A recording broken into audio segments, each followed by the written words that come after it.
makakausap rin po natin si Cebu Governor Hilario Davide III. Governor Davide, magandang tanghali. Si Pia Arcangel po ito. Good afternoon, Pia.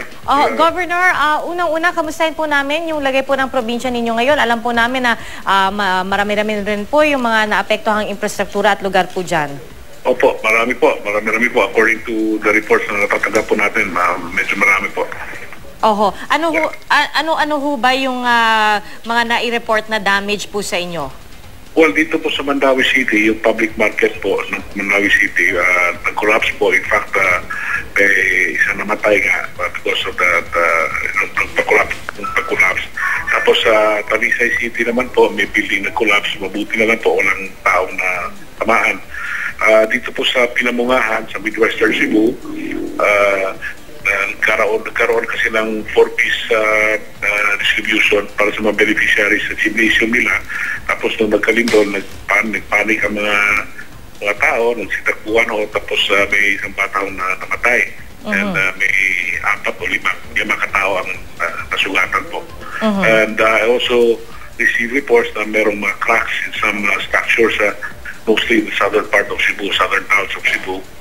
Meron ding landslides sa Boloon, town ng Boloon po, to south, sa southern Cebu. Kaya yung road ngayon doon where the landslide occurred, hindi yung madaanan ng masasakyan.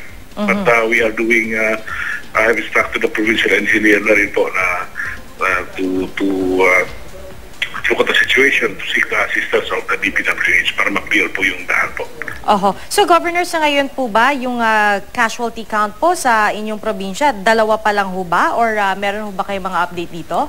Ano po yun? Well, based on what you mentioned po, parang dalawa pa lang ho yung reported casualties. May update po ba dito? Or as of right now po, so far po, yun ang natanggap kong information. Kasi I'm mobile po kasi I just get text messages at phone calls.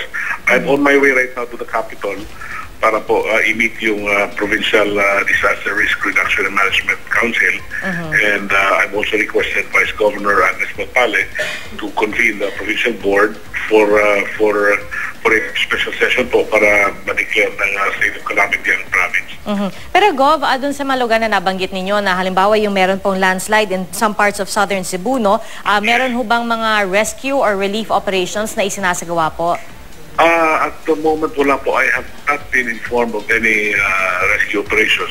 But I'm not told that people are helping each other po in the affected areas. Wala po namang major na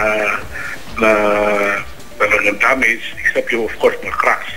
And I'm also, I've asked the provincial engineer also to check on the schools po, kasi baka may mga cracks din po, mga buildings. Wala namang na-report sa akin na may nag-collapse ng mga school buildings.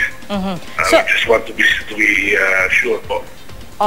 Well, buti na lang din po, no, Gov, na ngayong araw na ito ay isang holiday, pero ngayon pa lang ho ba, masasabi na po kung bukas po ba, maaari nang bumalik? Kasi sabi nyo, i-inspectionin pa rin yung mga eskwelahan, kung may mga crack. That would depend po on the assessment. Mamaya po, kasama naman po sa council, disaster council, yung Supreme Parent of Schools dito sa Cebu Province.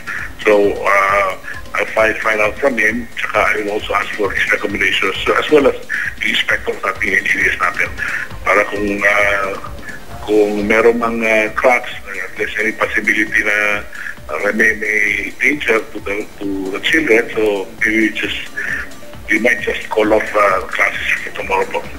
Gov, meron ho ba kayong mensahe sa inyong mga kababayan po dyan na halimbawa yung mga gusto hong makipag-ugnayan po sa lokal na pamahalaan o sa Kapitolyo para po humingi ng tulong sa kanilang mga lugar?